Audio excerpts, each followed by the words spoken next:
Hello बच्चों। हम लोगों ने प्रीवियस लेक्चर्स में आपने किसके बारे में पढ़ा था? हम लोग अपना चैप्टर पढ़ रहे थे sexual reproduction in flowering plants, है ना। हम लोगों ने उसमें क्या क्या पढ़ लिया था? हम लोगों ने सबसे पहले first of all we cover the topic flower, कि फ्लावर है क्या, उसके स्ट्रक्चर्स क्या है, उसका फंक्शन क्या है। फिर हमने क्या किया था? हमने पढ़ा था एंडोशियम के बारे में, स्पेशली एंडोशियम में हमने किसके बारे में पढ़ा था? एंथर के बारे में पढ़ा था। और उसके बाद हमने पढ़ा कि उस एंथर में कैसे ही हमारी क्या होती है, पॉलन ट्यूब जर्मिनेट करती है। हमारी जो पॉलन ट्यूब है वो कैसे क्या करती है, जर्मिनेट करती है। ठीक है, आई होप आप लोगों ने वो वीडियो देखा होगा, अच्छे से आपको समझ में आया होगा।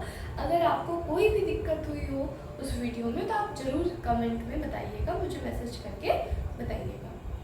आपको पता है आपके बोर्ड के एग्ज़ाम्स जो हैं बहुत ही करीब हैं, आप सोच भी नहीं सकते। और समय के साथ मतलब रेत की तरीके से जो है समय जो है वो आपके हाथ से निकलता जा रहा है। पर डरने की बात नहीं है, बायोलॉजी के लिए मैं आपके साथ हूँ और बाकी भी सब्जेक्ट्स में आप ऐसे ही मेहनत करते रहिए। ठीक है, अगर आप बैठ कर मेरा वीडियो देख रहे हैं, घर पे आप टाइम दे रहे हो, तो ऑब्वियस सी बात है आप अपनी पढ़ाई के लिए सीरियस हो।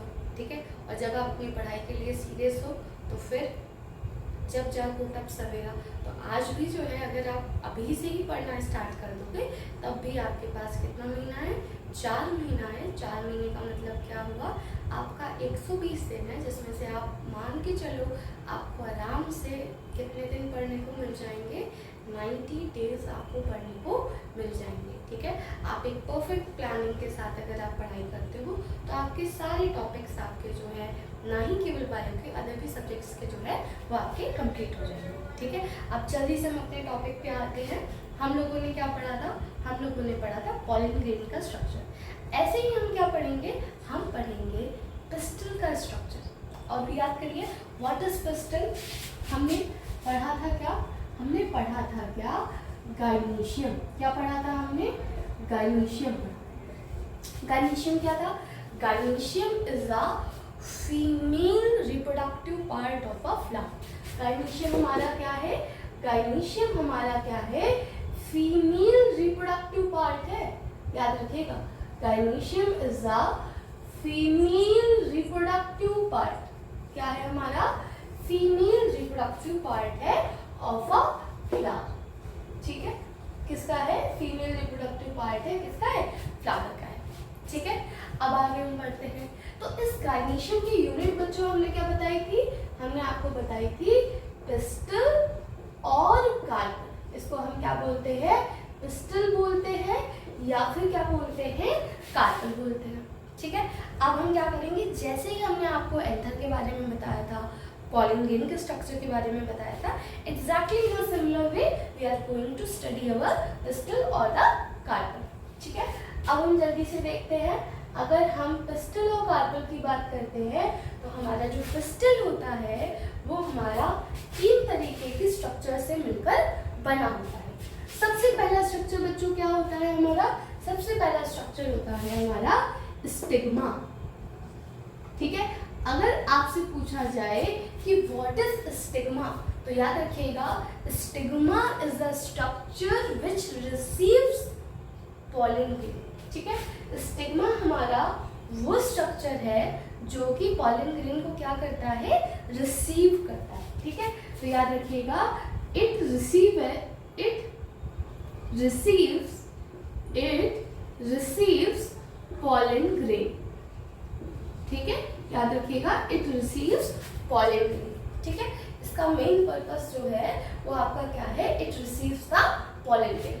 अब हम बात करते हैं सेकेंड स्ट्रक्चर की। सेकेंड स्ट्रक्चर हमारा क्या है? It is the style. क्या था हमारा? स्टाइल था। स्टाइल का एज सच कोई इम्पोर्टेंट फिजियोलॉजिकल रोल नहीं है, बट ये क्या करता है? पैसेज प्रोवाइड करता है। क्या करता है? Provide passage. ठीक है, ये हमारा क्या करता है? पैसेज प्रोवाइड करता है। प्रोवाइड पैसेज और किसको करेगा पैसेज प्रोवाइड? हम लोगों ने प्रीवियस वीडियो में पढ़ा था, किसको प्रोवाइड करेगा पैसेज? हमारे पॉलन ट्यूब को। किसको करेगा? पॉलन ट्यूब को। ठीक है, जो भी हमारा क्या है पॉलन ट्यूब है उसको क्या करेगा? पैसेज प्रोवाइड करेगा। और थर्ड बच्चों जो हमारा स्ट्रक्चर होता है वो हमारा क्या है? ओवरी है। क्या है हमारा? ओवरी। ठीक है, ओवरी आपने पढ़ा था। ओवरी क्या होता है? स्वेलिंग पार्ट होता है। क्या होता है हमारा? स्वेलिंग पार्ट है। Swelling part of pistol. क्या है हमारा? Swelling part of pistol. ठीक है, उसके बाद इसी ओवरी के अंदर ही एक हमारा स्ट्रक्चर पाया जाता है which is known as ovule. And याद रखिएगा बच्चों, यही इंपॉर्टेंट स्ट्रक्चर है जो कि हमारा रिप्रोडक्शन में पार्टिसिपेट करता है। It plays a very important role in sexual reproduction of a flowering plant. ठीक है, याद रखिएगा, it plays a very important role in sexual reproduction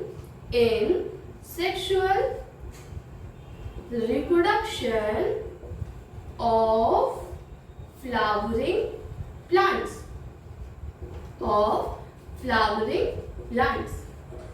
ठीक है, तो ये चीज आपको समझ में आ गई। ओव्यूल क्या है? ओव्यूल एक ऐसा स्ट्रक्चर है जो कि बहुत इंपॉर्टेंट रोल प्ले करता है किसमें? Sexual reproduction of flowering plants. ठीक है, और एक चीज तो आपको बताई थी कि जब फर्टिलाइजेशन हो जाएगा तो हमारा ओव्यूल किसमें कन्वर्ट हो जाएगा? हमारा कन्वर्ट हो जाएगा सीड में, है ना? It transform into the seed and the ovary transform into the fruit.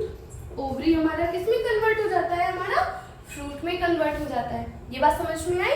फिर हम आगे अब इसको हम थोड़ा सा डायग्रामेटिक वे में समझते हैं कि ये हमारा क्या कैसे क्या स्ट्रक्चर है। ठीक है, तो अब आपने फ्लावर का तो स्ट्रक्चर पढ़ा होगा। ठीक है, नहीं पढ़ा है तो आपके लिए रिवीजन हो जाएगा, आप एक बार देख लीजिए। ठीक है, ऊपर की तरफ क्या है आपकी? स्टाइल या कि क्या है बच्चों? ये है आपका स्टिग्मा। ठीक है, ये आपका क्या है? स्टाइल। ठीक है, और ये जो आपका क्या है? जो आपका स्वेलिंग पार्ट है, ये जो आपका क्या है? ये जो आपका स्वेलिंग पार्ट है, it is known as ovary. ठीक है, और इसी ओवरी के अंदर हमारा क्या पाया जाता है? हमारा पाया जाता है ओव्यूल। क्या पाया जाता है? हमारा ओव्यूल पाया जाता है। ठीक, अब हम डिटेल में पढ़ते हैं। किसका स्ट्रक्चर पढ़ते हैं बच्चों? ओव्यूल का पढ़ते हैं। ठीक है, और डबल फर्टिलाइजेशन से पहले हमें ओव्यूल का स्ट्रक्चर पता होना चाहिए। ठीक है, क्योंकि अगर हमें ओव्यूल का स्ट्रक्चर नहीं पता है तो हम नहीं एक्सप्लेन कर सकते हैं कि कैसे रिप्रोडक्शन हो रहा है। जैसे हमने पढ़ा था ना, पॉलन ग्रेन में क्या होता है? जब स्टिग्मा पे आके वो गिरता है तो वो क्या करता है? जर्मिनेट करता है। क्या करता है? जर्मिनेट करता है। And during the germination of pollen grain उसके पास क्या होते हैं? 3 न्यूक्लियस होते हैं। पहला न्यूक्लियस क्या बताया था? पहला न्यूक्लियस आपका हमने बताया था ट्यूब न्यूक्लियस। ठीक है, सेकेंड न्यूक्लियस आपको हमने क्या बताया था? हमने बताया था सेकेंड और जो थर्ड होता है, मतलब 2 हमारे क्या होते हैं? मेल गेमीट होते हैं। मेल गेमीट एक्चुअल रिप्रोडक्शन में पार्टिसिपेट करते हैं, और जो आपका क्या होता है? वेजिटेटिव न्यूक्लियस होता है। It only provide the passage to the pollen tube in the style. ठीक, अब इस ओव्यूल के अंदर एक स्ट्रक्चर पाया जाता है, वो क्या कहलाता है? Embryo sac. ठीक है, अब इसका जो है हम एक डिटेल स्ट्रक्चर यहाँ पे बनाते हैं और आपको हम बताते हैं कि इसके एम्ब्रियो सैक के अंदर क्या होता है। ठीक है, इस एम्ब्रियो सैक के अंदर क्या होता है? ठीक है, सबसे पहले यहाँ पे एक क्या होती हैं? 3 सेल्स पाई जाती हैं। कितनी सेल्स पाई जाती हैं? 3 सेल्स पाई जाती हैं। इसको याद रखिएगा। ठीक है, फिंगर टिप्स पे आपको याद होना चाहिए। ये जो हमारी क्या होती हैं, 3 सेल्स होती हैं, these are called antipodal cells. क्या बोलते हैं इनको हम? एंटीपोडल सेल्स बोलते हैं। और इनका नंबर कितना होता है? इनका नंबर होता है 3, ठीक है। और एक हमारा बच्चों क्या हो गया, एक हमारी लार्ज सेल पाई जाती है। एक हमारी क्या पाई जाती है? लार्ज सेल पाई जाती है, which is known as egg cell, जिसको हम क्या बोलते हैं? एक्सेल बोलते हैं, ठीक है। Beside the axil there are 2 other cells, ठीक है, जिनको बच्चों हम क्या बोलते हैं? Which are known as synergids, जिनको हम क्या बोलते हैं? जिनको हम बोलते हैं synergids, ठीक है। And in the center of the embryo sac there are 2 free nucleus, ठीक है। जो हमारा एम्ब्रियो सैक होता है, इसके सेंटर में हमारे 2 क्या पाए जाते हैं? न्यूक्लियस पाए जाते हैं, फ्री न्यूक्लियस पाए जाते हैं, ठीक है। अब याद रखिएगा, अभी हमने क्या बताया? अभी तक आपको जितना भी बताया वो सारी की सारी क्या थी? सेल्स थी। वो सारी की सारी क्या थी? सेल्स थी। ये जो 2 स्ट्रक्चर हमने आपको बताया, दीज आर न्यूक्लियस। इनको हम क्या बोलते हैं? इनको हम बोलते हैं पोलर न्यूक्लियाई। क्या बोलते हैं? Polar nuclei. These are known as polar nuclei. I hope इतना आपको समझ में आ गया। अब आ गया तो जल्दी से आगे बढ़ते हैं कि क्या होता है कि इस पोलर एम्ब्रियो सैक के बाहर, इस एम्ब्रियो सैक के बाहर एक क्या पाई जाती है? लेयर पाई जाती है, ठीक है। एक तरीके की मेम्ब्रेन पाई जाती है, जिसको हम क्या बोलते हैं? जिसको हम बोलते हैं इंटेगुमेंट। क्या बोलते हैं? इंटेगुमेंट। क्या बोलते हैं? इंटेगुमेंट बोलते हैं, ठीक है। अब जहां पे ये इंटेगुमेंट एम्ब्रियो सैक को कवर नहीं करती है, it is known as micropyle. इसको हम क्या बोलते हैं?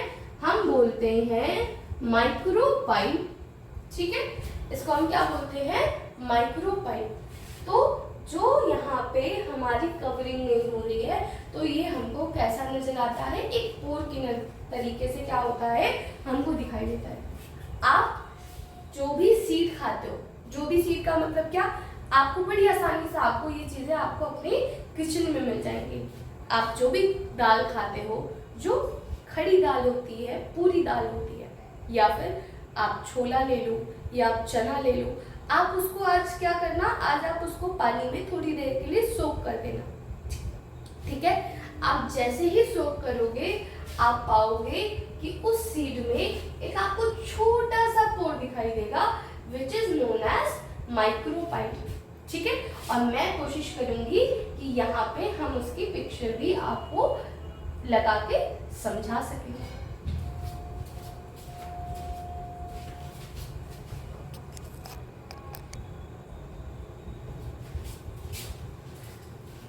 सो बेटा, यहाँ पे और भी कई सारे स्ट्रक्चर्स होते हैं। आप हायर क्लासेस में ये सारे के सारे स्ट्रक्चर पढ़ोगे, बट अभी आपके क्लास 10th के लिए जो भी स्ट्रक्चर्स इंपॉर्टेंट है, जो भी हम डबल फर्टिलाइजेशन में बताएंगे, वो सारे के सारे मैंने कवर करने की कोशिश की, ठीक है। इतनी चीज आपको क्लियर हो गई, ठीक है। अब हम बढ़ते हैं आगे की तरफ। तो क्या होता है कि अब हम पढ़ेंगे किसके बारे में? डबल फर्टिलाइजेशन के बारे में। किसके बारे में बच्चों पढ़ेंगे? डबल फर्टिलाइजेशन के बारे में।